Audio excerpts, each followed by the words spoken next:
हम लोग श्रीमद् भागवतम के तीसरे स्कंद के 15वें अध्याय के 48वें श्लोक को पढ़ रहे हैं। देखिए, अभी तक उन्होंने कहा कि हमें आपके उन्होंने का मतलब चार कुमारों ने कहा कि भगवान हमें आपके अत्यंत सुंदर स्वरूप का दर्शन हो रहा है, ये हमारा भाग्य है, महान भाग्य है।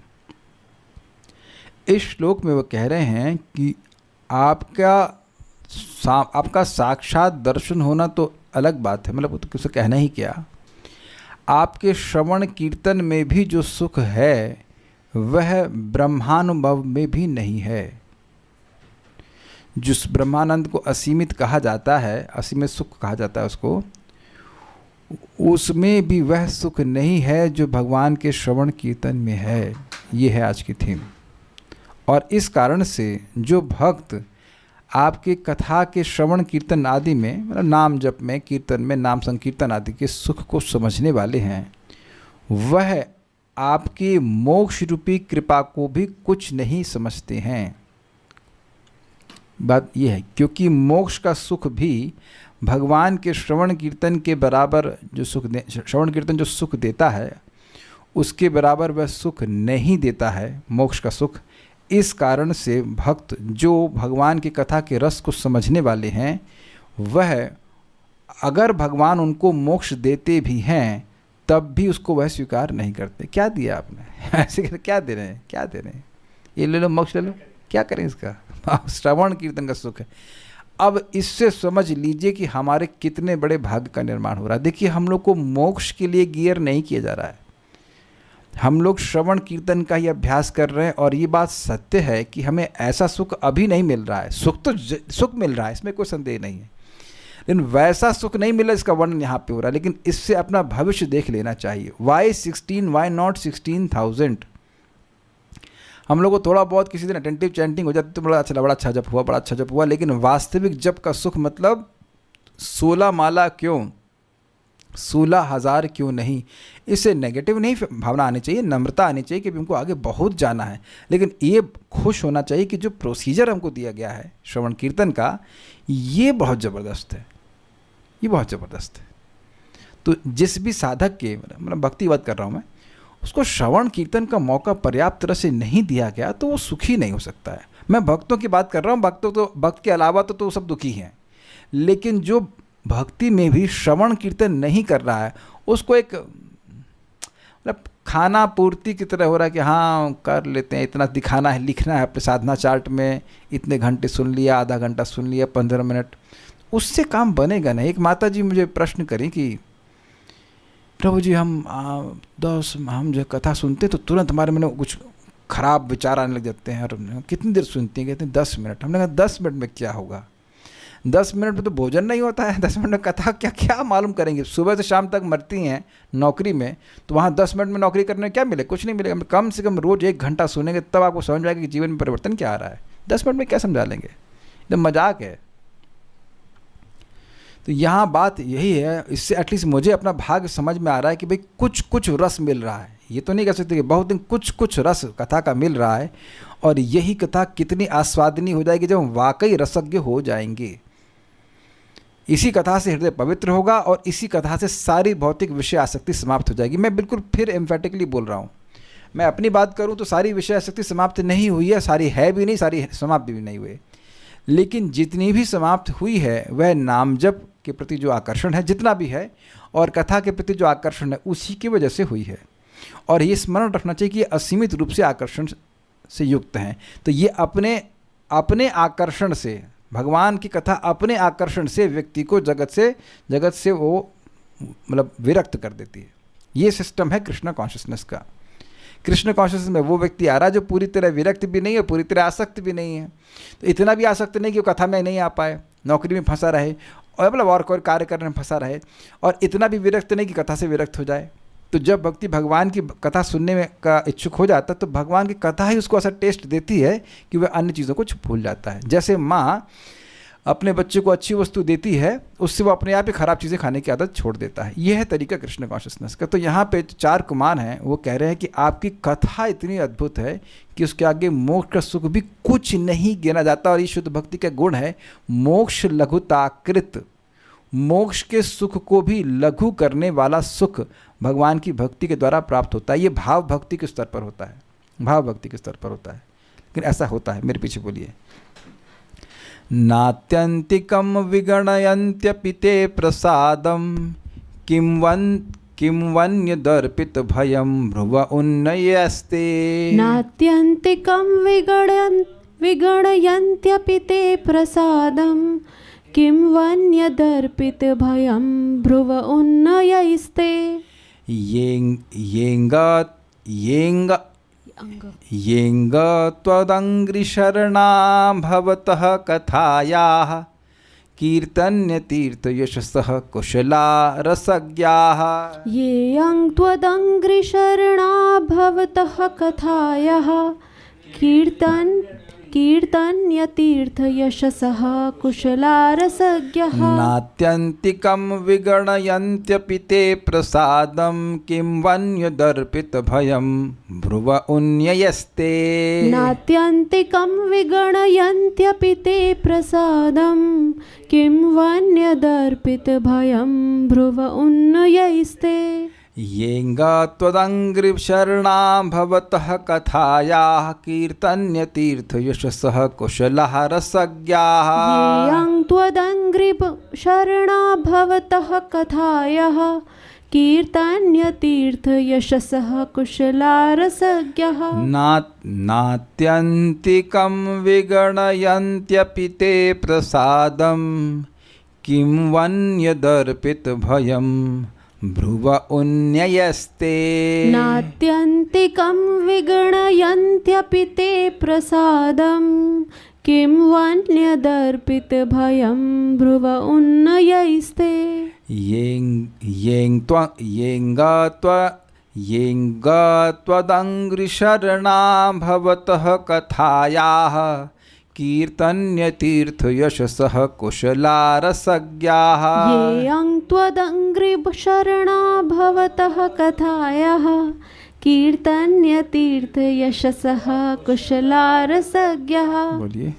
नात्यन्तिकं विगणयन्त्यपि ते प्रसादं किं वन्य दर्पित भयं भ्रुव उन्नयस्ते। नात्यन्तिकं विगणयन्त्यपि ते प्रसादं किं वन्य दर्पित भयं भ्रुव उन्नयस्ते। येऽं त्वदङ्घ्रिशरणा भवतः कथायाः कीर्तन्य तीर्थयशसः कुशला रसज्ञः। येंग त्वदङ्घ्रिशरणा भवतः कथाया कीर्तन्य तीर्थयशसः कुशला रसज्ञः। जरा सा आपका मन हटा, श्लोक गड़बड़ जाता है 1 सेकंड के लिए भी। अनुवाद: वे व्यक्ति जो वस्तुओं को यथारूप में समझने में अत्यंत पटु और सर्वाधिक बुद्धिमान हैं, अपने को भगवान के शुभ कार्यों तथा उनकी लीलाओं की कथाओं को सुनने में लगाते हैं, जो कीर्तन तथा श्रवण के योग्य होती हैं। ऐसे व्यक्ति सर्वोच्च भौतिक वर की अर्थात मुक्ति की भी परवाह नहीं करते। स्वर्गलोक के भौतिक सुख जैसे कम महत्वपूर्ण वरों के विषय में तो कुछ कहना ही नहीं। तो एक प्रश्न ये आ जाएगा कि मोक्ष में तो व्यक्ति जगत से को त्याग करके मुक्त होना चाहता है, तो उसको भौतिक वर प्रभुपाद यहाँ अनुवाद क्यों कर रहे हैं? एक इंटरेस्टिंग बात है भाई, हम तो जगत से बाहर निकलना चाहते हैं ना, मुक्त होना चाहते हैं, तो आप यह क्यों कह रहे हो कि ये भौतिक वर है? वेरी गुड वरुण प्रभु। देखिए, भौतिक इच्छा का बहुत अच्छा है। भौतिक इच्छा का मतलब है कि अपने दुख की निवृत्ति और अपने सुख की प्राप्ति की इच्छा। ये सुबह से शाम तक आदमी कर क्या रहा है? यही कर रहा है, हमें दुख ना मिले और हमें सुख मिल जाए, हमें दुख ना मिले हमें सुख मिल जाए, इसे कहते हैं भौतिक इच्छा। This is called material desire. आध्यात्मिक इच्छा मतलब तत्सुख सुखित्वम, कृष्ण कैसे मुझसे सुखी हो जाएं। तो मोक्ष में स्वाभाविक सी बात है, ये तो इच्छा है ही नहीं कि कृष्ण सुखी हो जाएं। अरे कृष्ण सुखी होंगे, हम सेवा करेंगे तब कृष्ण सुखी होंगे, तो उससे क्या मतलब है? मैं तो लीन होना चाहता हूँ। तो जो सायुज्य है उसमें जो सायुज्य की इच्छा कर रहा है वह भगवान के बारे में कहाँ सोच रहा है? वो तो अपने उसको दुख नहीं मिले, वह जन्म मृत्यु के चक्र से मुक्त हो जाए और उसे ब्रह्मानंद की प्राप्ति हो, ऐसा वो सोच रहा है। तो इसलिए ये हाईएस्ट भौतिक वर है। इसको हमने कहाँ सीखा था? 2, 3, 10 नंबर्स का गेम अगर करा जाए तो 2, 3, 10 में सीखा था। अकामः सर्व कामो वा मोक्ष कामोदारिधि तीव्रे न भक्ति योगे न यजेत पुरुषः परम। भागवत में such a beautiful journey, you know what lessons we are learning.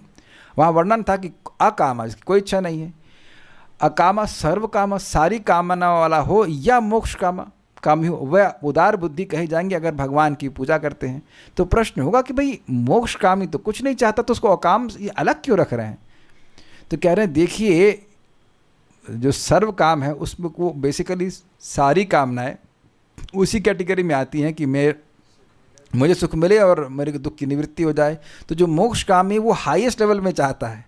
भाई देवता के लोक में जाएगा तो कुछ वापस है कि वापस देवलोक में गया वापस गिरेगा तो फिर कुछ चांस है कि भाई वो भक्ति कर सके। लेकिन मोक्ष कामी चाहता है कि मुझे सदा सर्वदा के लिए कभी कोई दुख ना मिले और केवल मुझे सुख मिलता रहे। तो ये सारी भौतिक इच्छाओं से अधिक इच्छा है। I mean this is brilliant the way it was put by Srila Vishwanath Chakravarti Thakur. अद्भुत है ये, और बातें याद रहती है ना, ऐसे सुना है जब ध्यान से पढ़ते तो बातें याद रहती हैं।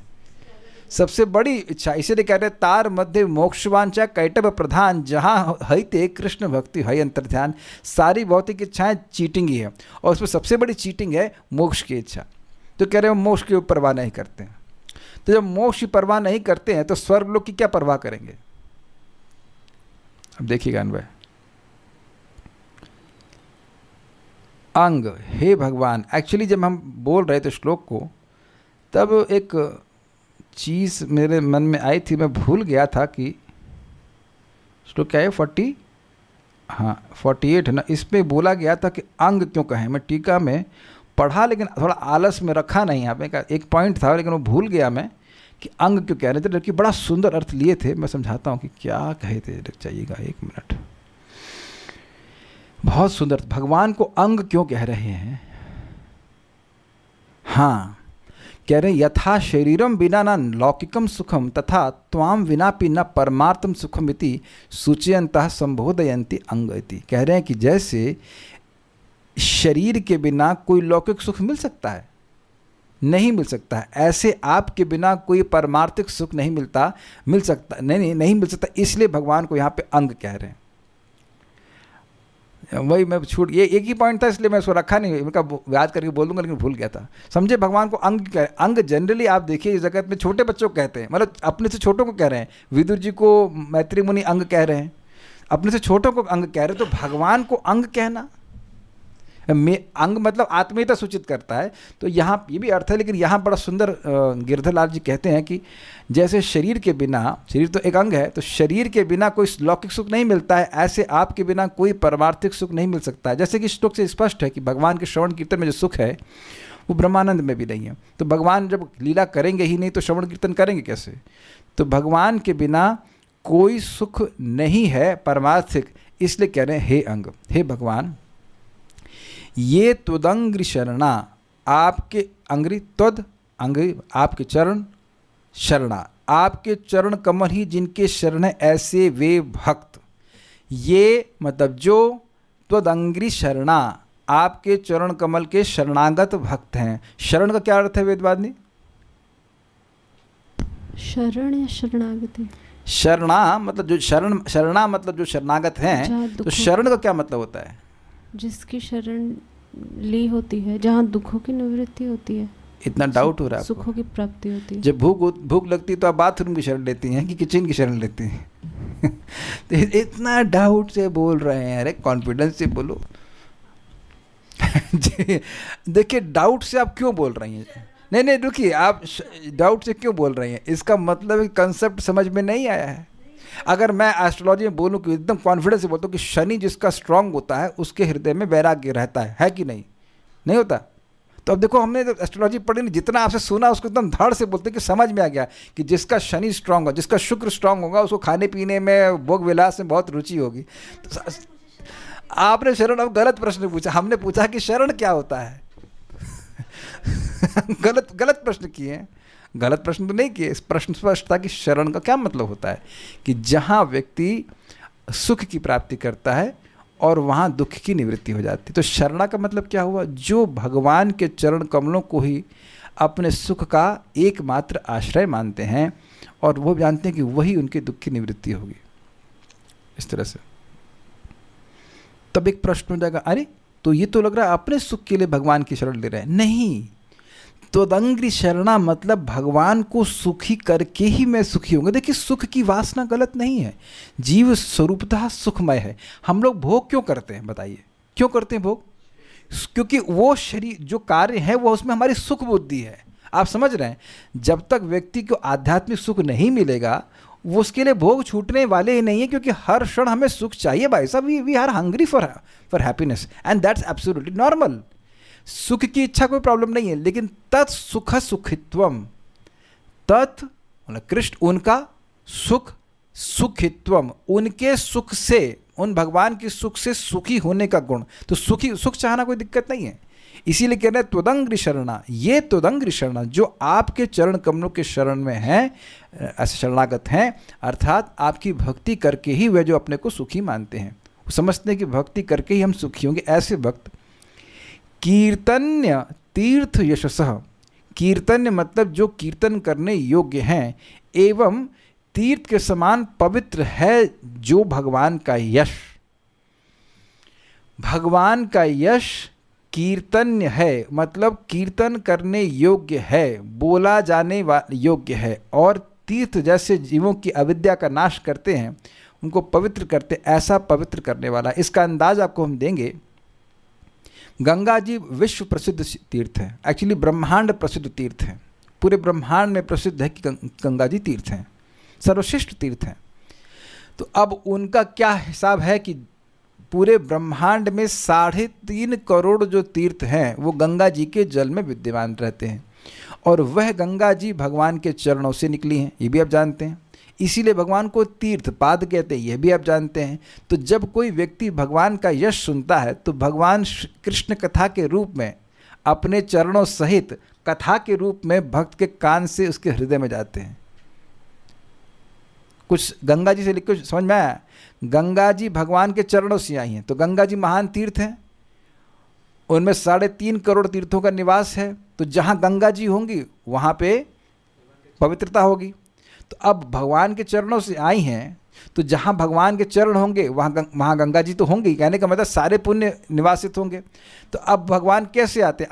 आपने पूछे आप कैसे जाते हो? तो हम अपने चरणों से जाते हैं। तो आप कहीं जाते हैं तो चरण से चल कर जाते हैं, तो भगवान कैसे जाते हैं? चरण से चल के जाते हैं। तो भगवान प्रविष्ट कर देना, भगवान कृष्ण कथा के माध्यम से चल चल करके हमारे कान से हमारे हृदय में आते हैं। तो सारा पुण्य ढोकर के आते। इसीलिए जो कथा सुनने वाले हैं बहुत जल्दी ही सारे दुर्गुणों से रहित हो जाते हैं। ठीक है, मैंने यह नहीं कहा कि जब भगवान आते हैं तो 3.5 करोड़ पुण्य तीर्थों का पुण्य लेके आते हैं, क्योंकि ये भगवान के चरणों में अपराध हो जाएगा। ये क्वेश्चन नहीं बिठा रहा हूँ मैं खाली एक आपको हिंट दे रहा हूँ कि गंगा जी उनके चरण में हैं। मैंने ये नहीं कहा कि भगवान के चरण जो है वो 3.5 करोड़ तीर्थ के बराबर है। That will be an offence. कोई कहे कि भाई भगवान का नाम की महिमा हम समझ रहे हैं कि भाई 1 करोड़ पुण्य 1 करोड़ अश्वमेध यज्ञ के बराबर, तो पिटाई हो जाएगी। तो बहुत ध्यान से सुनना को हम बोल क्या रहे हैं।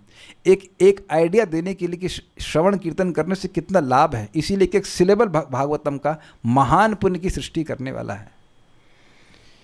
पता नहीं, मुझे तो मैं जब भगवान से कभी मिलूंगा तो मैं समझूंगा भगवान जब मैं अनर्थ निवृत्ति में था तब आप काहे पे हमको लगा दिए। मतलब how could you use me for this service of Shrimad Bhagavatam? I am absolutely not qualified. अब लेकिन क्या है कि समझ में आ रहा है तो बोले बिना रहा नहीं जा रहा। योग्यता के अनुसार कुछ नहीं बोल रहे हैं। वो याद करके बोल रहे थे संसारी नाम करुणा यहाँ पुराण को ही हम जैसे मेरे जैसे संसारी व्यक्ति को करुणा करके बोल दिया कि भाई ये बोल करके पवित्र हो जाएगा और कुछ नहीं। What I can see, yes, महाप्रभु की कृपा है। समझ में आ रहा तो बोल रहा हूँ, लेकिन जबरदस्त बात है ये।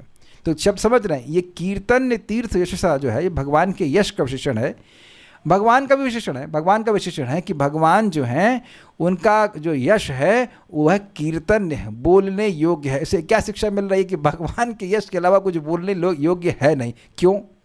देखिए, आप दुनिया में किसी का भी यश बोलेंगे तो पहली बात यह है कि वह पवित्र करने वाला नहीं है। वो जो कुछ भी कार्य कर रहा है वह जीव अविद्या से ग्रस्त होकर कर रहा है।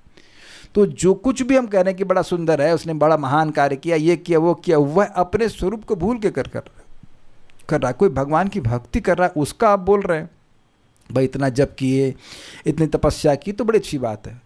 लेकिन भौतिक जगत में कोई भौतिक कुछ कार्य कर रहा है, वो तो अविद्या के से ग्रसित होकर ही कर रहा है ना। उसकी न्यूज़ पढ़कर सुन करके क्या मिलने वाला है? वह सुनने लायक ही नहीं, वो बोलने लायक ही नहीं है। और दूसरी बात है कि अगर किसी के गुण को आप बोलेंगे आज है कल गायब, तो हमारी वाणी तो व्यर्थ हो गई ना कि भाई वो बड़े बुद्धिमान हैं, तो कल तो नहीं रहेंगे बुद्धिमान, और हो सकता है बुद्धिमान साहब रहे ही नहीं, खत्म ही हो जाए। तो भगवान के गुण जो है शाश्वत हैं, वह दिव्य हैं, आनंदमय हैं, सारी चीज़ें भगवान से अभिन्न है, ऐसा समझना चाहिए। तो जो भगवान के शरणागत हैं वे भगवान के कीर्तन्य और पवित्र यश वाले भवतः कथाया, ऐसे भगवान हैं तो आपकी कथाओं के रसज्ञ, जो रस को जानने वाले हैं, कुशला और अत्यंत पटु हैं। पटु है मतलब वो समझ गए कि भाई सुख कहाँ से मिलना है, टाइम तो उतना ही है, उतने ही टाइम में कहाँ इन्वेस्ट करने से सबसे अधिक सुख मिलेगा, वह इसको जानने में एक्सपर्ट है। रसज्ञा ते वे भक्त आत्यंतिकम मतलब मोक्ष रूप यानी सायुज्य, भगवान के ब्रह्मज्योति में लीन हो जाने वाले, आत्यंतिकम अपि मोक्ष रूप भी जो आपकी प्रसादम अर्थात कृपा है। मतलब जीव जगत में जन्म मृत्यु के चक्र में फंसा हुआ है, तो भगवान की कृपा है ना कि उसको जिस चक्र से मुक्त कर दिया जाए, उसे मोक्ष मिल जाए। और सामान्यतः लोग मोक्ष को ही महान मानते हैं, पुरुषार्थ मानते हैं। तो उसको भी प्रसादम, उस प्रसाद को, उस कृपा को भी न विगणयंती, परवाह नहीं करते हैं। इसका एग्जैक्ट अर्थ होगा कुछ नहीं गिनते हैं। ये शब्द सुना है आपने? अरे हम तो तुमको कुछ नहीं गिनते हैं। गिनते हैं का मतलब क्या है? I don't care, I can't care less about you. तुम हो क्या? कुछ नहीं मानते हैं। हाँ, ये भी सही है। मान लीजिए कोई 2-4 आप भूखे हैं और आपको कोई 4-5 चावल दे दे दाने, तो आपसे क्या गिनेंगे? हाय भाई बड़ा दानी व्यक्ति है, क्या 4 दाने चावल के दे दिए हमको। तो न विगणयंती, समझ में आ रहा? कुछ नहीं, विगणयंती मतलब विशेष रूप से गिनना। अरे भाई बहुत दिया है, क्या क्या मिला भाई वहाँ से? साधु लोग जाते हैं ना तो डोनेशन मिला, कितना डोनेशन? अरे 1000 रुपया मिला, तो गिन रहा है ना, गिना ना कि 1000 रुपया मिला उसको, 500 मिला, 1000 मिला। अच्छा, सैलरी को आप लोग कुछ नहीं मानते या कुछ मानते हैं? कोई भक्त यहाँ पे हैं जिनको जो सैलरी मिलती हो और आपसे कुछ ना गिनते हो? मान लीजिए किसी की 20,000 सैलरी हो, तो कुछ ना गिने, यार क्या है, कुछ नहीं है, सही फेंक दो। तो आप देख रहे हैं कि हम 20,000, 50,000, थोड़े थोड़े जो पैसा, उसको भी खूब अच्छे से गिनते हैं, है कि नहीं? और जो कथा के रसज्ञ हैं वह मोक्ष को भी कुछ नहीं गिनते हैं। काफ़ी इंटरेस्टिंग है। इतना सुख है, इतना सुख है, इसीलिए तो शिव जी घर ही नहीं बांधते हैं, घर नहीं बांधते। कौन अब घर बांधे ये करे, जबकि उनकी पत्नी पूरे जगत को बांधी हुई, सृष्टि स्थिति प्रलय साधन शक्ति रेखा छाये वो यस्य विवनानि बिभर्ति दुर्गा। दुर्गा जी पूरे जगत की सृष्टि कर रही हैं, प्रलय कर रही हैं, पालन कर दे रही हैं बगैर भगवान की इच्छा से। और शिव जी को कह सकते हैं अच्छा चलो दहेज में कुछ एक मकान तो ला के दो, कुछ नहीं, कुछ भी नहीं, पेड़ के नीचे रह के कथा कर रहे हैं। इतना आसक्त, इतने सुखी है वो भगवान की बात को बोल करके। तो जो भगवान की कथा के रसज्ञ हैं, कुशल हैं, वे नहीं गिनते। मतलब अन्य लोग गिनते हैं, लेकिन ये जो भगवान की कथा के सुख को समझते हैं वह मोक्ष नहीं चाहते हैं। तो आप बताइए कि आप लोग जो यहाँ उपस्थित हैं, हम सभी लोग, हम लोग कथा को कितना महत्व दे रहे हैं, ये आपको प्रश्न करना चाहिए। और उससे समझ लेना चाहिए कि हमारी भक्ति की स्थिति कितनी है। How much are we valuing Krishna कथा। मैं डांट नहीं रहा हूँ, मैं प्रश्न कर रहा हूँ। प्रश्न करना डांटना नहीं होता है। उसमें मतलब थोड़ा किसी को थर्मोमीटर लगा रहे हैं तो देख टेम्परेचर कितना, नहीं, टेम्परेचर इस बात से निर्णय होता है हमारे कॉन्शियसनेस का कि हम कृष्ण कथा को कितना वैल्यू कर रहे हैं। इट्स नॉट दैट कि मैं बोल रहा हूँ, कोई भी कृष्ण कथा जो है उसको कितना वैल्यू कर रहे हैं, कितना यह मान रहे हैं कि हमारे जीवन का भाग्य है कि हमें भगवान की बात सुनने को प्राप्त हो रहा है। इट्स ओके, जितना भी मान रहे हो तो मानिए, वहाँ से आगे बढ़ सकते हैं, लेकिन एक प्रश्न व्यक्ति कर सकता है। अच्छा, फिर कैमुत्य लगा रहे ते, यहाँ पे दूसरा जो ते है मतलब आपकी, तब ते मतलब तब, भ्रुव उन्नयः, भ्रुव मतलब भवों को, उन्नयः मतलब उठाने से, और उठाने का मतलब होगा कि ऐसे करके, मतलब समथिंग ऑफ दैट सुना, गुस्से में है, क्या बोल रहे हो, ऐसे करके उठाते ना, तो गुस्से में भगवान बेसिकली भगवान का काल स्वरूप जो है उसकी वो मानो भाव में उठा रहा है, अर्थात क्रोधित हो रहा है, तो उसके द्वारा अर्पित भय, अर्पित भय मतलब निहित भय जिसमें हो जाता है, जिसमें भय अर्पित हो जाता है। अन्यत किम उ, अन्यत मतलब अन्य इंद्रादि पद के विषय में क्या कहा जाए, किमऊ मतलब वही कैमुत्य के अर्थ में क्या कहा जाए, क्या मतलब ये बोल क्या गए। देखिए, मोक्ष किसी को मिल जाता है तो वो मोक्ष काल के द्वारा नष्ट नहीं होता है, तो एक ऐसी भगवान की कृपा जिस पे काल का प्रभाव ना हो वो तो ज़्यादा ही है ना। अब जो स्वर्ग आदि हैं वह तो ब्रह्मा जी के एक दिन में ही नष्ट हो जाते हैं, तो उनकी बारे में अब जो भक्त हैं वो क्यों चिंता करेंगे, उनको भगवान कहेंगे बेटा स्वर्ग ले लो, तो क्या करेंगे आप लेकर के। आपका मतलब जो कथा के रसज्ञ हैं वह है आप और मैं का पता नहीं, लेकिन कथा के जो रसज्ञ हैं मैं उनकी बात कर रहे हैं।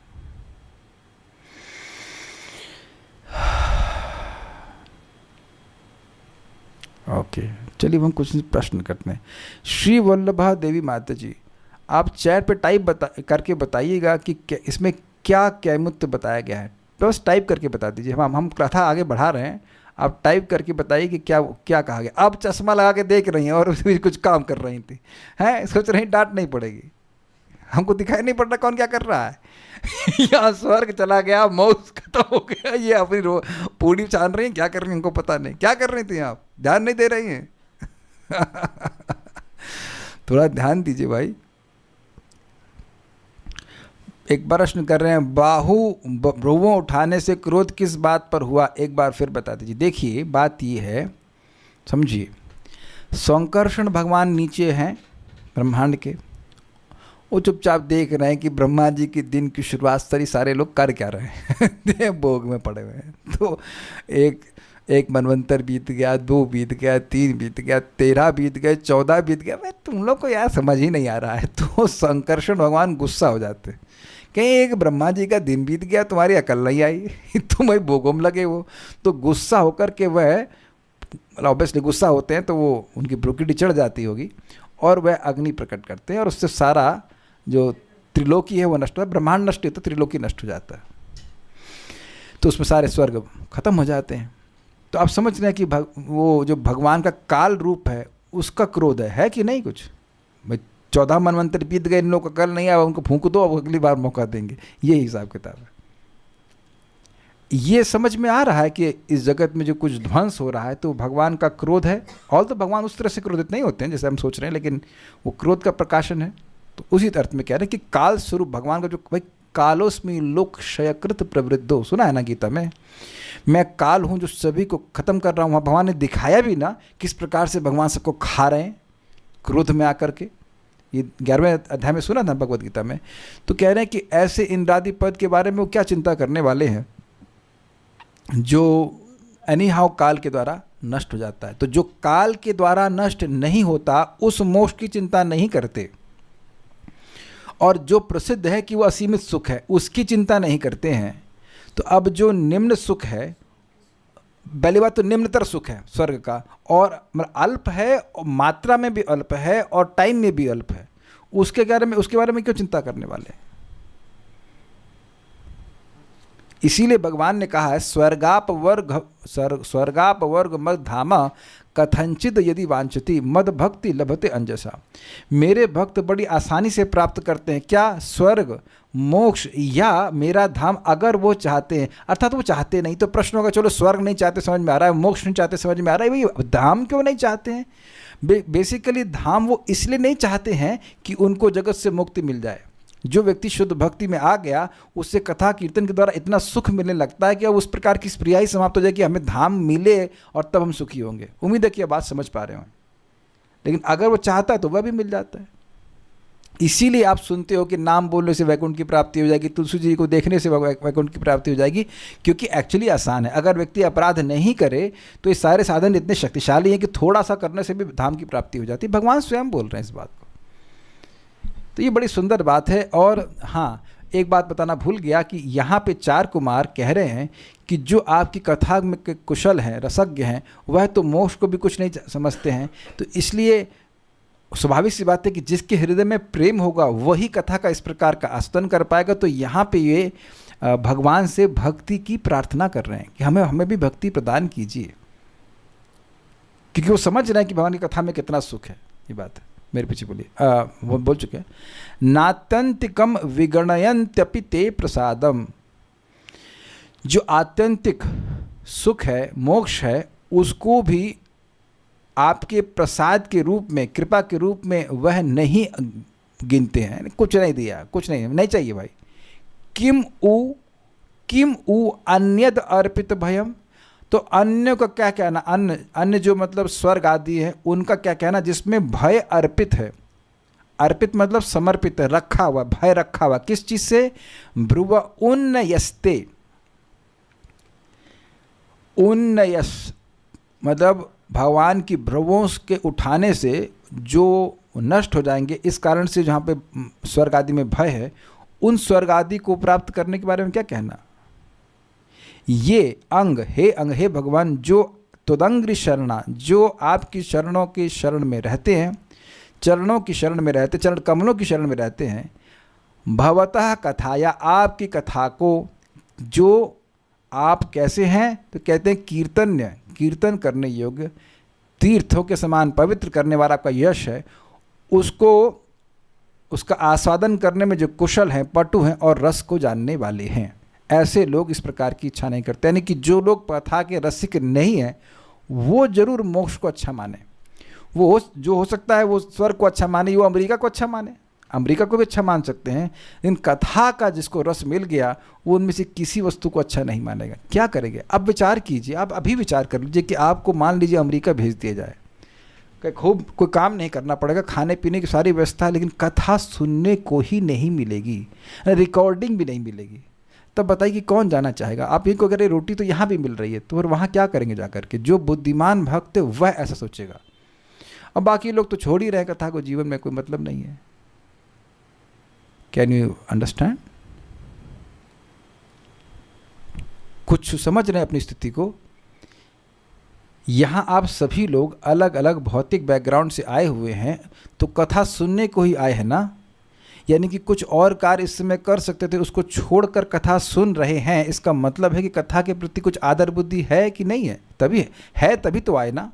कुछ क्लियर हो रहा है ना? अभी भी मौका है ना, अभी भी मौका है। भाग जाओ, करो, कुछ काम कर लो भौतिक, लेकिन आप उसको छोड़ करके सुन रहे हैं, कुछ रस अनुभव कर रहे हैं तब ना। और अभी ऐसी अवस्था में हम लोग हैं, तब ऐसा हो रहा है। अगर भक्ति करते जाएंगे तो फिर कितना रस मिलेगा उसकी कल्पना नहीं कर सकते हैं। आप विचार कीजिए कि अभी भी कह दिया जाए कि भाई कथा बंद कर दो, जब बंद कर दो, सब बंद कर दो, तो क्या हम सुखी हो पाएंगे? बिल्कुल सुखी नहीं हो पाएंगे। एक ही दिन में तड़प जाएंगे, परेशान हो जाएंगे। ये बहुत बड़ी शिक्षा प्राप्त हो रही है हम लोगों को, बहुत बड़ी शिक्षा प्राप्त हो कि अपने जीवन को ऐसे सेट करना चाहिए कि भाई कृष्ण कथा कॉम्प्रोमाइज नहीं होनी चाहिए, क्योंकि हम जो भी भोग इस पृथ्वी पर भोगेंगे वो स्वर्ग से तो कई गुना कम है, कई गुना कम है। तो जो वस्तु हमको दी जा रही है, विवेक रखकर उसके प्रति हमको आदर बुद्धि रखनी चाहिए कि भाई कितनी श्रेष्ठ चीज दी जा रही है।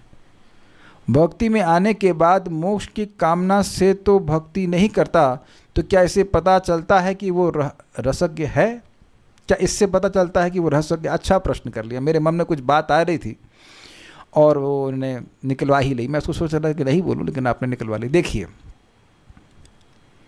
मोक्ष का सुख अभी व्यक्ति को मिला नहीं है, इवन स्वर्ग का सुख नहीं मिला है, लेकिन हम लोग विवेक के द्वारा मोक्ष को छोड़ रहे हैं। अभी हमारी भाव भक्ति नहीं है कि हमको वैसा सुख मिल रहा हो जो मोक्ष के सुख को भी तिरस्कृत कर दे। कुछ समझिए, जैसे अभी परसों है ना, परसों गौर पूर्णिमा है, हाँ, तो गौर पूर्णिमा है या एकादशी है, उसमें भक्त व्रत करते हैं, अन्न नहीं ग्रहण करते हैं। तो कुछ भक्त ऐसे हैं जिनको अब अन्न की याद ही नहीं आती, इतने भक्ति में सुखी हैं। वो व्रत करते हैं, उन्हें भोजन की याद ही नहीं आती है। और बहुत से हम जैसे लोग ऐसे हैं जो विवेक के द्वारा भोजन नहीं ग्रहण करते हैं।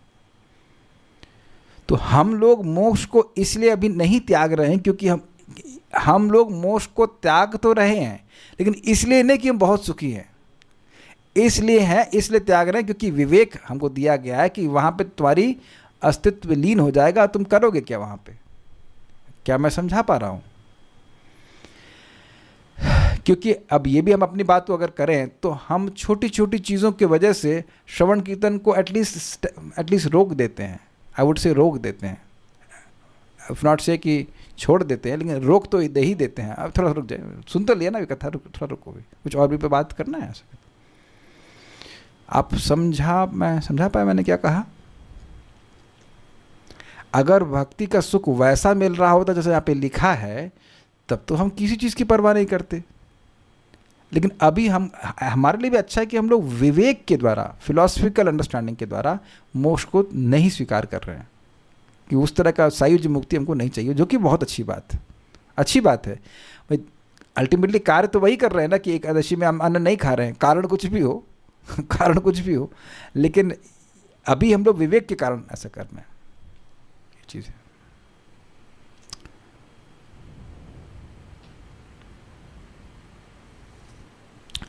एक प्रश्न है कि क्या हमें जो भौतिक लाभ प्राप्त होते हैं भगवान की कृपा से, उन्हें प्रसाद नहीं गिने? देखिए, जिन भक्त को, इनका ये भक्त का प्रश्न है, उनको पता है कहाँ जॉब मिला है? श्रीधाम मायापुर की जय। तो आपको तो धाम ही दे दिए भगवान, तो और क्या देंगे बताइए? और वहाँ भी इनके घूमने फिरने का जॉब है, यहाँ से वहाँ जाओ, वहाँ से वहाँ जाओ, वहाँ से वहाँ जाओ, तो चलने मात्र से ही वैकुंठ जाने की योग्यता मिल जा रही। तो आप पर तो कृपा ही बरस रही है।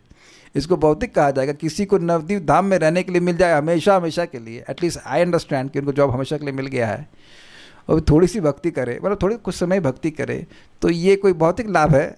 ये स्वर्ग है। मैं ज्वाइन कैसे किया था पता है? समय कम है, लेकिन 2007 दिसंबर की बात है। मैं मायापुर गया हुआ था। भागलपुर मेरे कहलगांव में, भागलपुर बिहार में पोस्टिंग थी, वहाँ से पास में ही है। तो वहाँ पे मैं ऐसे ही भगवान प्रेरित किए, वहाँ पे मैं शाम को से टहल रहा था, जा करके देखा चलो गीता क्लास हो रही, देखते कौन दे रहा है। तो परम पूज्य जननिवास प्रभु क्लास दे रहे थे और समझा रहे थे कि देखो ये वैकुंठ है, वृंदावन है, जगन्नाथपुरी है या मायापुर है, ये तीनों धाम ये प्रलय में भी नष्ट नहीं होते हैं। तो आप यहाँ पे आओ, भक्ति करो और भगवान के पास चले जाओ, फिनिश। मैं कहा ओह दैट्स गुड आइडिया। 1 महीने बाद मैंने ज्वाइन कर लिया मंदिर। तो भगवान की कृपा से अभी तो हैं, धाम पे ही हैं, धाम में ही हैं। तो हम खाली बात कर रहे, क्या बात कहाँ से आ गई? हाँ, तो हम खाली बोल रहे हैं कि जिस व्यक्ति ने प्रश्न किया है उनको रहने खाने की व्यवस्था भगवान ने मायापुर में कर दी। तो अब पता नहीं कौन से भौतिक लाभ के बारे में बोल रहे हैं। हमको तो सब आध्यात्मिक लाभ मिल रहा है, जप करने को मिल रहा है, कथा सुनने को मिल रहा है, वहाँ इस्कॉन का प्रसाद भी खाने को मिल रहा है या मठ का प्रसाद खाने को मिल रहा है। तो सब कुछ तो बढ़िया मिल रहा है, तो उसमें और क्या कहा जाएगा बताओ? सैलरी भी मिल रही है तो फिर तो इसमें कौन सी चीज़ आपको भौतिक लग रही है? भाई कुछ तो जीने खाने के लिए चाहिए ना।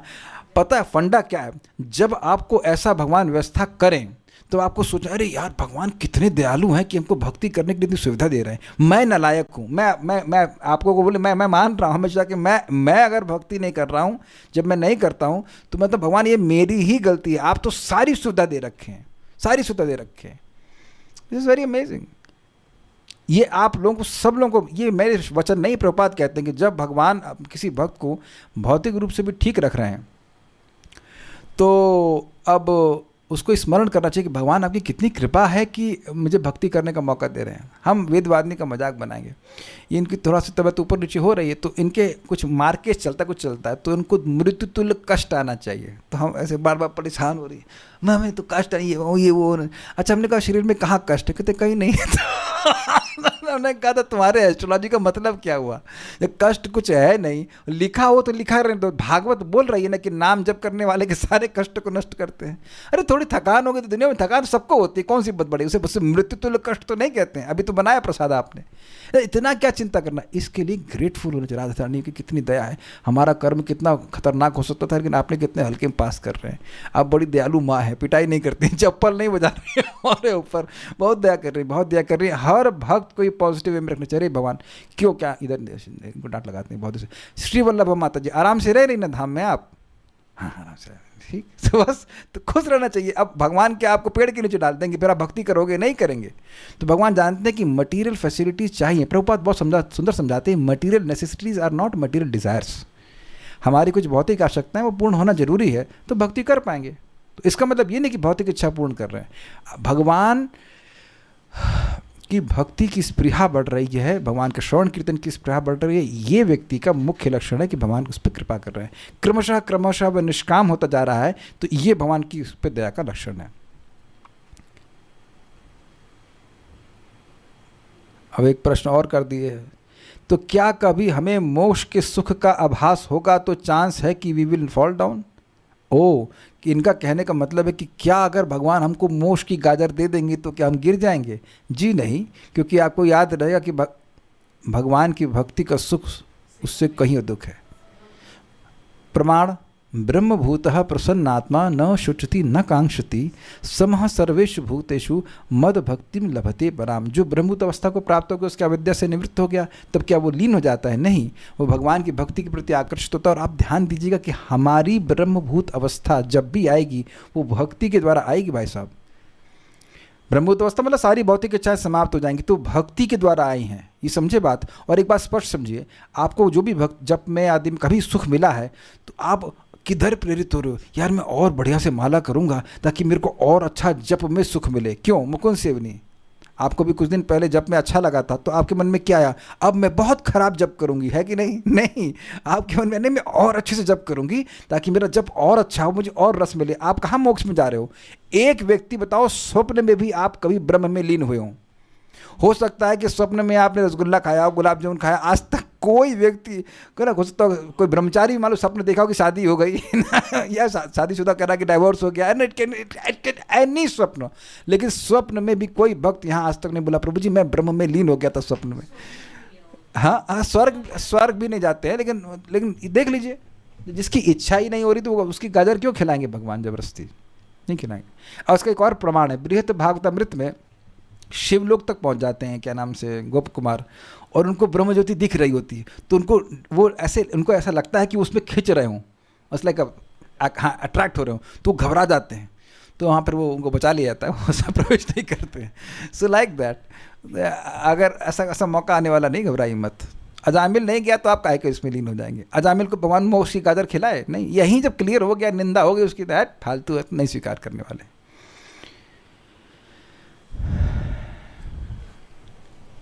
ठीक है, आगे पढ़ लेते हैं भाई। बीच में प्रश्न कर देंगे तो क्लास लेट होगी, हम छोड़ेंगे तभी, हम तो तभी छोड़ेंगे जब पूरा हो जाएगा। ठीक है श्रीधरी, अब समझ में आ जाएगा। सनक आदि मुनिजन स्वयं भी भक्ति प्राप्ति की प्रार्थना करने के लिए भक्तों की सुखातिशय का वर्णन करते हैं। Got it. आपको यह नहीं लग रहा होगा कि यहाँ पे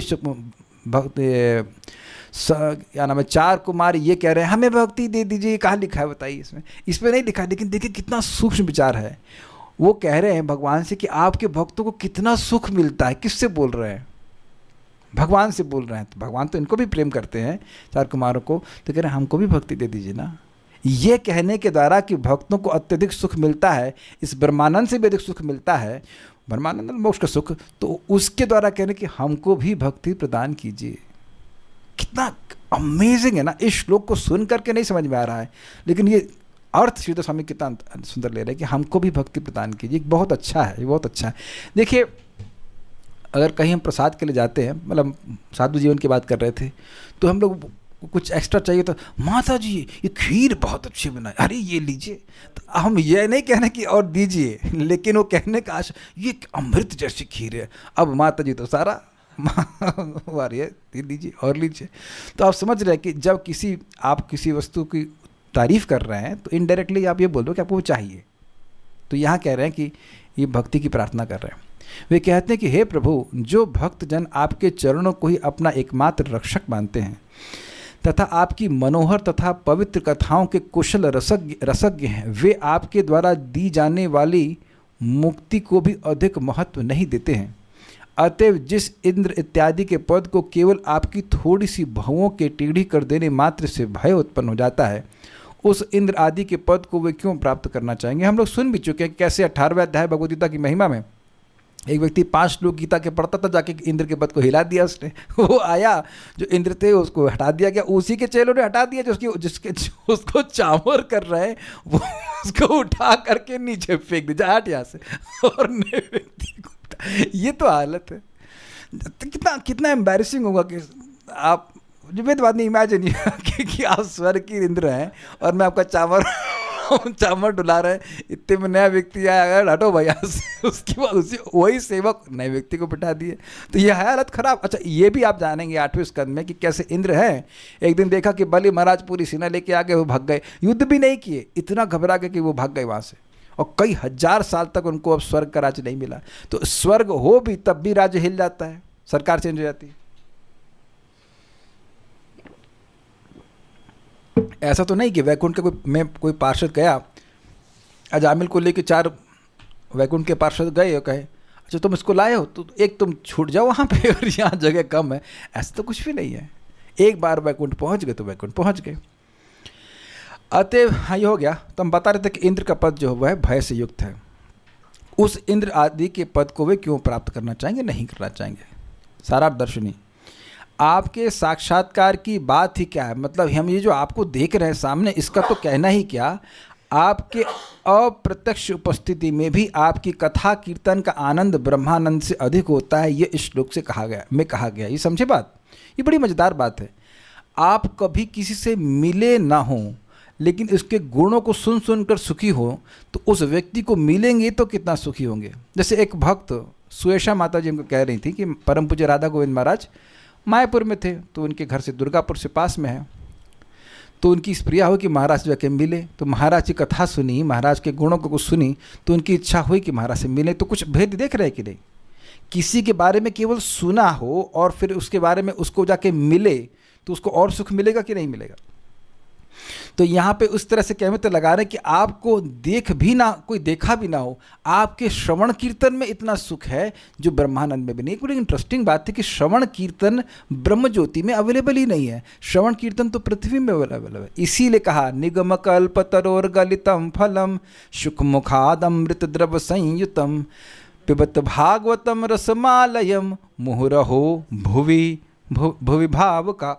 इस पृथ्वी पे अवेलेबल है, ये स्वर्ग में अवेलेबल नहीं है। तो हे भावुक भक्तों, अर्थात जिनका भगवान के प्रति भाव उत्पन्न हो गया है, इस वेद रूपी कल्प तरु के इस पके हुए फल श्रीमद् भागवतम को इस पृथ्वी पे ही चखो, इसको स्वर्ग में नहीं मिलेगा, ये कहीं नहीं मिलेगा। This is how it is. और ब्रह्मानंद में, ब्रह्म में तो मिलने का मतलब ही नहीं है। देखिए, ये 4 कुमार ब्रह्मानंद का अनुभव कर रहे थे, लेकिन भगवान के बारे में ये ब्रह्मज्योति में नहीं सुने हैं, ये सुने हैं अपने पिता ब्रह्मा जी के द्वारा। Very important. नात्यंतिकम विगणयंती, आत्यंतिक अर्थ है मोक्ष, अर्थात सायुज्य भी वे आपकी कृपा के रूप में आदर नहीं करते। मतलब भगवान ने हम पर एक कृपा करी है, वह ऐसा नहीं मानते हैं अगर मोक्ष भगवान दे रहे हैं तो। किमु और अन्य इंद्रादि पदों की तो बात ही क्या, उन सभी पदों में काल स्वरूप आपका भ्रुव उन्नयः, टेढ़ी भ्रुकुटियों के भय निहित रहते हैं। ये समझे बात, कि पता नहीं कब भगवान का मूड खराब हो जाए और हमारा स्वर्ग ध्वस्त हो जाए। वे कौन है, मतलब कौन है भक्त। इसके उत्तर में कहा गया है अंग, हे प्रिय भगवान आदि इस बातों से कह रहे हैं। कुशलः रसज्ञा, जो तुम्हारी कथा में, तुम्हारे से मतलब आपके, हाँ, जो आपकी कथा में रसज्ञ अर्थात रस तत्व के ज्ञाता है, उस कथा में क्या रस है, क्या टेस्ट है, वो जानते हैं, वही कुशल हैं। अन्य लोग अकुशल हैं, यही अर्थ है। कुशलः रसज्ञा, समझे, वही व्यक्ति कुशल है जो कथा के रस को समझ रहा है। हमसे रहा नहीं जा रहा, हम बोल ही देते हैं। शौनक ऋषि काफ़ी सारे प्रश्न किए सूत गोस्वामी से प्रथम स्कंद के प्रथम अध्याय में। तो सूत गोस्वामी मानो कहते भाई एक प्रश्न करते, दो करते, आप तो प्रश्नों की जड़ी लगा दे रहे हैं, ये क्या है? तो अपनी आतुरता को दिखाने के लिए वहाँ क्या बोलते हैं, वयम तु नावितृप्यामा उत्तम श्लोक विक्रमे यत शृण्वताम रसज्ञानाम स्वादु स्वादु पदे पदे। कितने लोगों को ये श्लोक पता है यहाँ पे? Please raise hands. 1 2,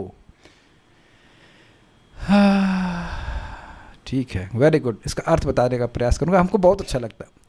वहाँ पे शौनक ऋषि कहते हैं कि वयम तू न वितृप्यामा, हम तो तृप्त नहीं हो रहे थे। हम तो का मतलब अन्य लोग हो सकते हैं, लेकिन हम तृप्त नहीं हो रहे। इस श्लोक को जितनी बार बोलता हूँ वो बड़ा मजा आता है कि भाई किसी चीज़ से तृप्त नहीं हो रहे हैं।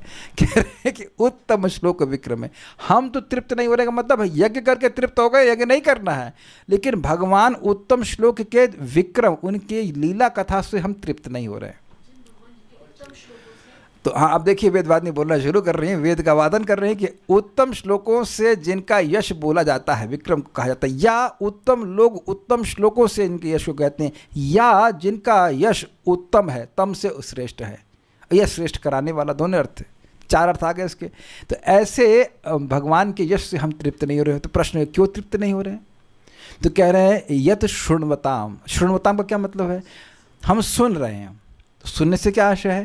कह रहे हैं कि कान जो हैं वो आकाश स्वरूप होते हैं, तो कान भरते तो है नहीं कि भाई भर गया और उसके बाद मतलब अब और चाहिए नहीं, और नहीं सुन सकते, अलम बुद्धि इसलिए नहीं हो रही।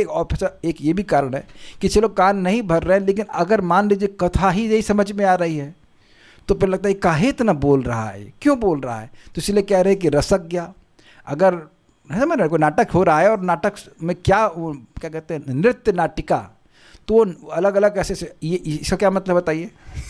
इसका क्या मतलब है? इसका मतलब है कमल का फूल।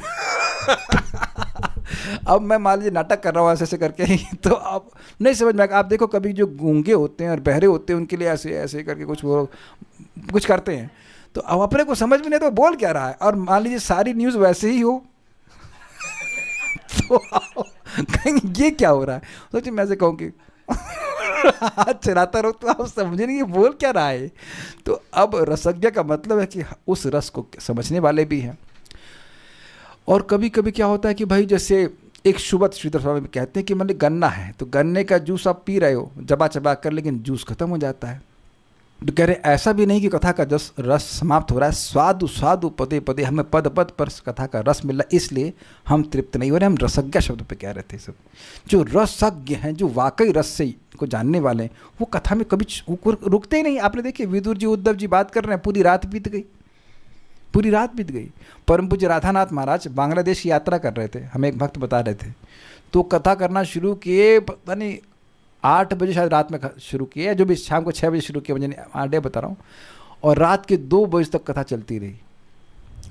फिर जब कथा समाप्त हो गई तो महाराज जी का कथा के बाद थोड़ा कीर्तन भी होना चाहिए। और एक अन्य सन्यासी थी, वो अपना चादर टाके सो गए। खैर यही तो परम पूज्य राधानाथ महाराज और परम पूज्य भक्ति तीर्थ महाराज मिलते तो पूरी रात कृष्ण कथा करते और फिर सुबह मंगल आरती। This is the intoxication of hearing and chanting about Krishna. जो वाकई इस प्रकार के भक्त वैसे आस्वादन करते हैं। It's not limited to time. आप देखो परम पूज्य राधा नाथ महाराज ने परम पूज्य भक्ति तीर्थ महाराज के तिरुभाव के बाद उनका यशोगान किया है 7 आवर्स ऑफ लेक्चर, 7 घंटे का नॉन स्टॉप प्रवचन, जिसमें कोई बाथरूम तक नहीं गया। परम श्रीमान सनक सनातन प्रभु बता रहे थे, उस क्लास में थे। 7 आवर्स, 7 घंटे। और 2 घंटा तो महाराज के लिए नॉर्मल है, मतलब मिनिमम इतना, 2 घंटा तो बोलते ही हैं। 4 घंटा 5 घंटा क्लास देना महाराज के लिए बड़ी बात नहीं है। तो हम खाली बोल रहे हैं कि इस प्रकार से महाराज का यश, महाराज लोग को भगवान का यश बोलने में सुख मिलता है। परम पूज्य राधा गोविंद महाराज के बारे में सुना है कि खड़िया में क्लास दिया करते, तो सुबह 3 घंटा भागवत, शाम को फिर 3 घंटा भागवत। ये दिस इज देयर, ये मुख्य लक्षण है आपकी भक्ति में प्रगति का, कितना भगवान की कथा में रुचि हो रही। चलिए आगे पढ़ लेते हैं। तो उनको रस मिल रहा है। इसलिए कैसी कथा? उसके उत्तर में कहा गया है कीर्तन तीर्थ यश, जो कीर्तन योग्य और पावनता के कारण तीर्थ स्वरूप यश है, ऐसी कथा। ठीक है।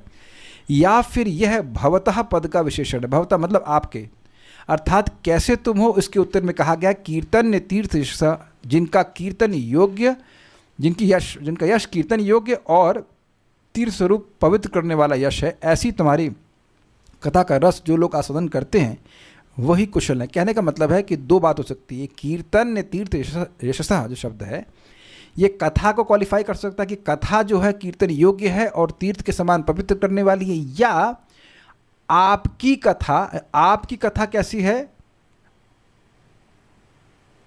आप कैसे हो, आप कैसे हो कि आप वैसे हो जिसकी कथा कीर्तन्य और जिसका यश कीर्तन्य है और तीर्थ के समान पावन करने वाला है।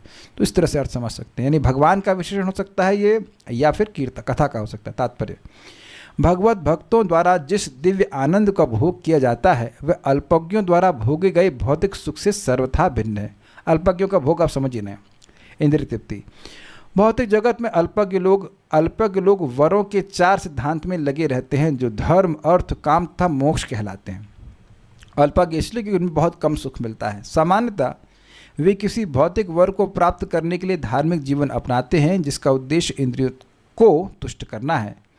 जब वे इस विधि से अधिकतम इंद्रिय भोग की पूर्ति करने में हताश अथवा भ्रांत हो जाते हैं तो वे परम तत्व से तदाकार होना चाहते हैं, मतलब जब फ्रस्ट्रेट हो जाते हैं तो चाहते हैं कि भगवान में लीन हो जाएं, जो उनके विचार से मुक्ति है। मुक्ति 5 प्रकार की है, जिनमें सबसे कम महत्वपूर्ण सायुज या ब्रह्म से तदाकार होना है, मतलब ब्रह्मज्योति में लीन हो जाना। भक्तगण ऐसी मुक्ति की परवाह नहीं करते क्योंकि वे वास्तव में बुद्धिमान होते हैं, न ही वे अन्य 4 प्रकार की मुक्तियों में से किसी की भी कामना करते हैं। ये हैं भगवान के ही लोक में निवास करना अर्थात सालोक्य, संगी के रूप में भगवान के साथ साथ रहना अर्थात सामिप्य, उनके जैसा ही ऐश्वर्य पाना अर्थात सार्ष्टी, तथा वैसा ही शारीरिक रूप प्राप्त करना अर्थात सारूप्य। वो तो एकमात्र भगवान की तथा उनके शुभ कार्यों की महिमा का गुणगान करना चाहते हैं। शुद्ध भक्ति तो श्रवणम कीर्तनम है। तो कोई कहे कि भाई शुद्ध भक्ति क्या है, तो भगवान का श्रवण कीर्तन। जो भक्त इस श्रवण कीर्तन को करके अपने हृदय में प्रेम को जागृत करना चाहता है वह शुद्ध भक्त है।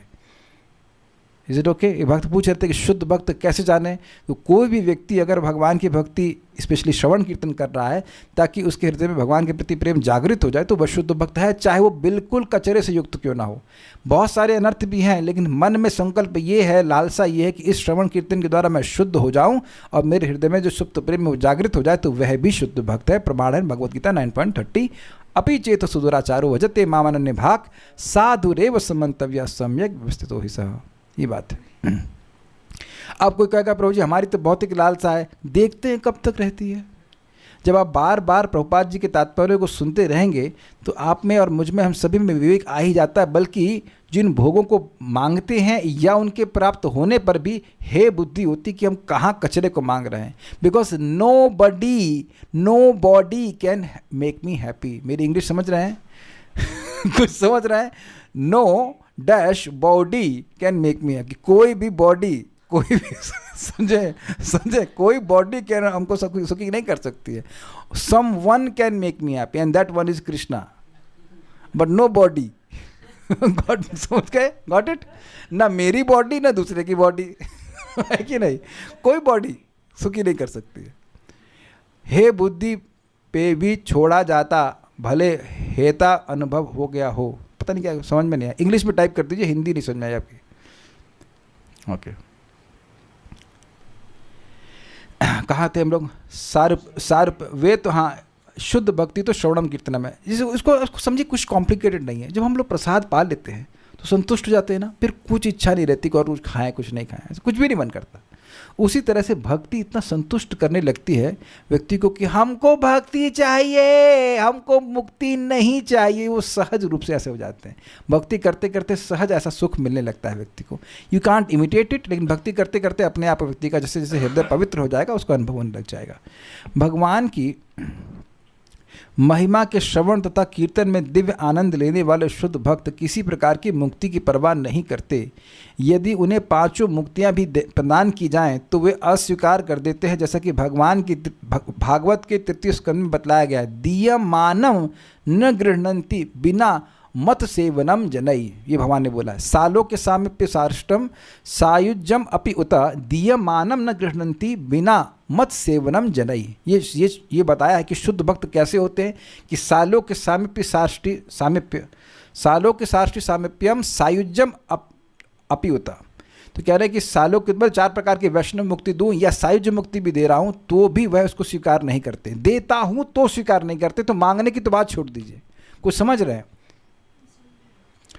भक्त लोग भगवान से मुक्ति नहीं मांगते हैं, अगर भगवान देना भी चाहे तो भी नहीं लेते हैं अगर भगवान की सेवा ना मिले। तो अब एक प्रश्न होगा कि मेरे मन में आता था प्रश्न कि क्या वैकुंठ में सेवा नहीं मिलेगी? ये प्रश्न आएगा कि भाई क्या भगवान का अगर वैकुंठ चले जाएंगे तो क्या कहे, शांत रहो, विष्णु का नाम भी मत लेना? ऐसा तो नहीं है। आपने सुना है कि भौरे गुंजायमान करते हैं तो बाकी पक्षी शांत हो जाते, तो ऐसा तो है स्पष्ट कि श्रवण कीर्तन का मौका मिलेगा, तो ऐसा क्यों कह रहे हैं? बड़ा उस पर भक्ति स्वामी सिंधु बड़ा सूक्ष्म बात बताता है। देखिए, सायुज्य का तो कोई मतलब नहीं है। सायुज्य मतलब ब्रह्म ज्योति में लीन हो जाना, तो वहाँ तो भगवान का कुछ आपको सुनने को मिलेगा नहीं, तो वो तो चलिए आउट ऑफ क्वेश्चन है। अब वैकुंठ भी इसलिए नहीं जाना चाहते हैं कि उनको उस जगत में दुख है। अगर भगवान कहें कि भाई आओ हमारे वैकुंठ में, तुम्हें खूब श्रवण कीर्तन करने बोलेगा, तब तो जाएंगे, लेकिन अपने दुख की निवृत्ति के लिए वैकुंठ नहीं जाना चाहते। इसलिए कह रहे हैं दिए मानम न गृह्णन्ति बिना मत सेवनम जना। इसलिए समझाया जा रहा है कि अगर भगवान की सेवा को ये 4 प्रकार की वैकुंठ की मुक्ति फैसिलिटेट करती तो ले लेते हैं, कोई दिक्कत नहीं है। अलग से उनकी कोई स्पृहा नहीं होती है कि भगवान जैसा रूप मिले। ये बताइए कितने लोग भगवान जैसा रूप चाहते हैं? मुकुंद सेवनी, डू यू वांट ना? क्या आप बताओ करेंगे क्या, ये बताइए। प्रिय श्रवण माता, आप तो जरूर चाहती होंगी भगवान जैसा रूप ना। तो आप कहेंगे, आप एक व्यक्ति हाथ खड़ा कर दे कि आप ठाकुर जी के सामने गए हों और आपने बोला भगवान आप बड़े सुंदर लग रहे हो, मेरे को भी ऐसा रूप दे देना। आपने आज तक कभी नहीं कहा होगा ये भगवान हम तो बड़े छोटे घर वाले हैं, आप वैकुंठ वाला खूब सब सारा ऐश्वर्य दे दीजिए। आप देखिए कुछ चीज़ें स्पष्ट देखिए, अभी भी ये स्पृहा नहीं होती है कि हम भगवान के धाम में रहें और उनके पास रहें। ये अच्छा है, सामीप्य को की स्पृहा हो सकती है, लेकिन केवल मतलब समझिए बात, केवल आसपास खड़े नहीं रहें, कुछ सेवा होनी चाहिए। ये बात है, उम्मीद है कि आप समझ रहे होंगे इस बात को। तो मेन बात है कि श्रवण कीर्तन इतना सेटिस्फैक्ट्री है कि वो अपने आप इच्छाओं को समाप्त करता है। देखिए, जब इतनी बड़ी बड़ी इच्छाएं समाप्त कर देता है तो भोग इच्छाओं का तो कहना ही क्या। हम सभी साधकों के, मैं अपनी बात भी कर रहा हूँ, मन में आता है कि क्या हमारे हृदय से कभी भोग इच्छा पूरी तरह समाप्त हो जाएगी? जी हाँ, ये भगवान की भक्ति को समय दीजिए, उत्साह से भक्ति करते रहिए, जप करते रहिए, ये सारी इच्छाओं को समाप्त कर देंगे। कुछ इच्छाएं तो अब उदित ही नहीं होती हैं, ऐसे अन्य इच्छाएं भी भगवान पूरी तरह समाप्त कर देंगे। श्लोक बोल लीजिए मेरे साथ। तव विक्रीडितं कृष्णा निर्णाम परम मंगलम कर्णपीयूषमास्वाद्य तजंती अन्य स्पृहाम जना। हे कृष्ण, आपकी लीला कथा के अमृत को जो कानों से श्रवण करते पीते हैं, तो वह अब सारी स्पृहा को त्याग देते हैं, अर्थात मुक्ति की स्पृहा को भी त्याग देते हैं, लेकिन कथा की स्पृहा को नहीं त्याग पाते। तो ये कथा की मादकता, कथा की आकर्षण है। ये बात अपने आप होता है, हम अपने से कुछ नहीं कर सकते, अपने आप करना होता। भौतिकतावादी लोग स्वर्गलोक में स्वर्गिक सुख के इंद्रिय भोग की आकांक्षा करते हैं, किंतु भक्तगण ऐसे भौतिक आनंद का तुरंत तिरस्कार कर देते हैं। भक्त इंद्र के पद तक की परवाह नहीं करता। भक्त जानता है कि कोई भी आनंदप्रद भौतिक पद कभी न कभी विनष्ट हो जाएगा। यदि वह इंद्र, चंद्र या किसी अन्य देवता के पद तक पहुंच भी जाता है तो एक अवस्था ऐसी आएगी जब वह विनष्ट हो जाएगा। भक्त कभी भी ऐसे क्षणिक आनंद में रुचि नहीं दिखाता। वैदिक शास्त्रों से समझा जाता है कि कभी न कभी ब्रह्मा तथा इंद्र तक नीचे गिरते हैं, किंतु दिव्य भगवत धाम से भक्त कभी नीचे नहीं गिरता। जीवन की इस दिव्य अवस्था की जिसमें मनुष्य भगवान की लीलाओं को सुनने में दिव्य आनंद का अनुभव करता है, श्री चैतन्य महाप्रभु ने भी संस्तुति की है। जब श्री चैतन्य महाप्रभु रामानंद राय से बातें कर रहे थे तो आध्यात्मिक साक्षात्कार के विषय में रामानंद ने तरह तरह के सुझाव रखे थे, किंतु श्री चैतन्य महाप्रभु ने इस एक सुझाव के अतिरिक्त सबों को निरस्त कर दिया था कि मनुष्य को शुद्ध भक्तों की संगति में भगवान की महिमा का श्रवण करना चाहिए। वह सबों को स्वीकार्य है, विशेष रूप से इसमें मनुष्य को चाहिए कि शुद्ध भक्तों से भगवान के कार्यकलापों के विषय में सुनने में अपने को लगाए। मानव जाति के लिए यह सर्वोच्च वरदान माना जाता है। थोड़ा समझिए बात क्या हुई। रामानंद राय जी से महाप्रभु ने पूछा कि जीवन का साध्य क्या है और साधन क्या है। तो उन्हें पहले बताया कि वर्णाश्रम के कर्मों को भगवान को समर्पित करने का तो बाय है।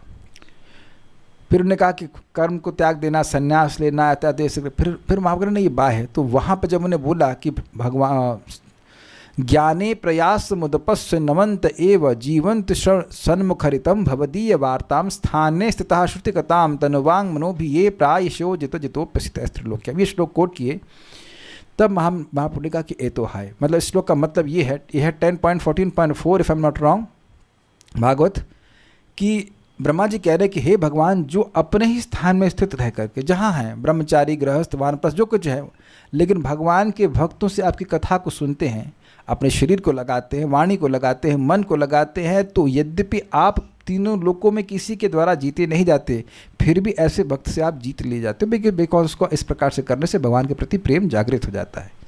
तो ये है मुख्य तरीका भगवान की प्राप्ति करने का, मुख्य समझ है, मुख्य नहीं मेन तरीका। यहाँ महाप्रभु बोले ए तो है, ये है। तो इसीलिए जो भी विवेकी भक्त है उसको श्रवण कीर्तन में रुचि जागृत करने का प्रयास करना चाहिए। क्या प्रयास करना है? श्रवण कीर्तन करना है। श्रवण कीर्तन ही व्यक्ति को श्रवण कीर्तन में रुचि को जागृत कर देगा, ये बात है। और जब ऐसा करने को मिल रहा है तो इस सर्वश्रेष्ठ वरदान है। तो कई लोग बोलते हैं प्रभु जी ब्लेसिंग दीजिए, ये दीजिए, वो दीजिए, लेकिन ब्लेसिंग देने का कोई अलग से मतलब नहीं है। भगवान की कथा हो रही, भगवान की कथा को सुनिए, वही सबसे बड़ी ब्लेसिंग है। अब कोई प्रश्न है तो हम जरा देख लेते हैं। भक्त का एस्ट्रोलॉजी मैच न होती होगी, लेकिन हम जैसे नए नए जो हैं, जो डिवोटी न बने, उसका तो एस्ट्रोलॉजी मैच होती होगी ना। आपके पास वाली भागवत है कि नहीं? वेदाबेस पे आप सर्च कर लेना, 5:1:35 विदूर विगतः सकृदादतीत सजहाति बंधम। जो व्यक्ति वर्णाश्रम के भी बाहर है, शूद्र का भी कुछ नियम होता है, तो शूद्र के नियम को भी जो पालन नहीं कर पा रहा है, कर सकता है, ऐसा व्यक्ति भी भगवान के नाम को केवल एक बार बोलता है, सकृदादतीत सजहाति बंधम, वह कर्म बंधन से बाहर निकल जाता है। तो उसके जीवन में जो भी सुख दुख आते हैं वह भगवत इच्छा से आते हैं। ऐसा नहीं हो गया कि जिसकी दीक्षा हो गई वही भक्त है। यद ब्रह्म साक्षाद कृत निष्ठयापि विनाश मायाति विना न भोगै अपैति नाम स्फुरणेन तत्ते प्रारब्ध कर्मेति विरौति वेदः। ब्रह्म पे एकदम तैल धारावत को ध्यान कर रहा है, फिर भी उसको अपने प्रारब्ध भोगने पड़ते हैं, लेकिन नाम मुख से आने मात्र से हरे कृष्णा कृष्णा कृष्णा हरे हरे, हरे राम राम राम हरे हरे, उसके सारे कर्म दूर चले जाते हैं। वही कर्म आते हैं जो हमारी भक्ति के लिए अच्छे हैं। तो इसमें कोई ऐसा नहीं कि कोई व्यक्ति दीक्षित है या नहीं दीक्षित, उससे कोई मतलब नहीं है। आप जब कर रहे हैं भगवान कर्म को नष्ट कर देते हैं अपनी इच्छा के अनुसार। ब्रह्मलोक में कथा कीर्तन होता है क्या? आपको जाना है क्या? ऐसे फर्जी प्रश्न कर रहे हैं, इसके लिए पेमेंट कीजिए 100 रुपया, फालतू प्रश्न कर रहे हैं। रस्ताओं क्या ज्ञाता है वही कुशल है, रसज्ञ तो ज्ञाता है किस चीज़ में कुशल है? नहीं समझे? अरे इस बात में कुशल है कि कथा अच्छी लग रही है, इस बात में कुशल है। हे बुद्धि पे भी भोग छोड़ा नहीं जाता, भले हेता का अनुभव हो गया। कह रहे हैं कि यद्यपि भोग अच्छे नहीं लग रहे हैं फिर भी भोग नहीं छूट रहे हैं। तो इसके लिए इसमें तो हम भी आपके साथ ही हैं कोई अलग नहीं है। देखिए बात सिंपल है, ये बड़ी गंभीर प्रश्न है। अब मैं थोड़ा समय लेकर समझाऊंगा। देखिए जैसे ये अभी पीछे लगे अपने मिलेट बनाएंगे, मिलेट की रोटी बनाएंगे, मिलेट, तो हम हे बुद्धि से ग्रहण कर लेते हैं, स्वास्थ्य के लिए अच्छा है, एकदम स्वाद बिल्कुल अच्छा नहीं। तो बार बार मन कर रहा है काश गेहूँ की रोटी घर में बन जाएगी ये क्या मिलेट खाना पड़ रहा है। तो अब आप समझ रहे हैं कि every time even if I am eating, because वहाँ पे हे बुद्धि है तो उसको करने में कोई उत्साह नहीं हो रहा है। अल्टीमेटली तो मैं छोड़ ही दूंगा, नहीं खा पाऊंगा, है कि नहीं बात? जो चीज़ आपको अच्छी नहीं लग रही वो कब तक चलने वाली है? कुछ समझ रहे हैं ना बात? तो क्रमशः वो कम होता जाएगा। आप और मैं ये सोचिए कि हम पर भोग का संस्कार है कितना ज़बरदस्त। अगर भक्ति नहीं कर रहे होते तब क्या गति होती? तब तो हे बुद्धि भी नहीं होती, तब तो यही मानते कि सब सरियल चीज़ें अच्छी हैं। आप ये देखना कि भक्ति करने के बाद जब भी भक्त भोग में पड़ता है तो उसको बाद में बहुत जलन महसूस होती है। That means his heart has got purified. उसको उसका जो कष्ट है वो अनुभव होने लगा है।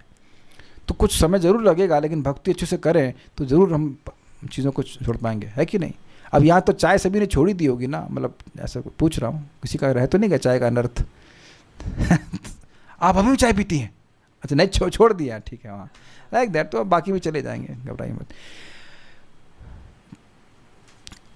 एक बात कह रहे हैं, वही कह रहे हैं कि feels like we are using Lord for bhog and also experiencing bhakti sukh. तो क्या करें जो भोग भी भोग रहे हैं वो भगवान ही दे रहे हैं। प्रभुपाद कहते हैं ये भी याद रखो कि तुम्हारा आहार, निद्रा, भय और मैथुन भी भगवान दे रहे हैं। स्त्री बनाएंगे नहीं तो मैथुन कैसे करेगा? तो वहाँ भी कृतज्ञ रहना चाहिए। अभी क्या करेंगे? भगवान ने बिल्कुल स्पष्ट कहा है, परित्यागे पनिश्वे दुखो, क्या है, दुखो दरकांत यह कामान करे श्लोक है कि भक्त समझ रहा है कि जितने भी काम भोग हैं वो स्वरूप से ही दुखमय हैं, समझ रहा है, उसको अनुभव भी कर रहा है, लेकिन परित्यागे पनीश्वरे।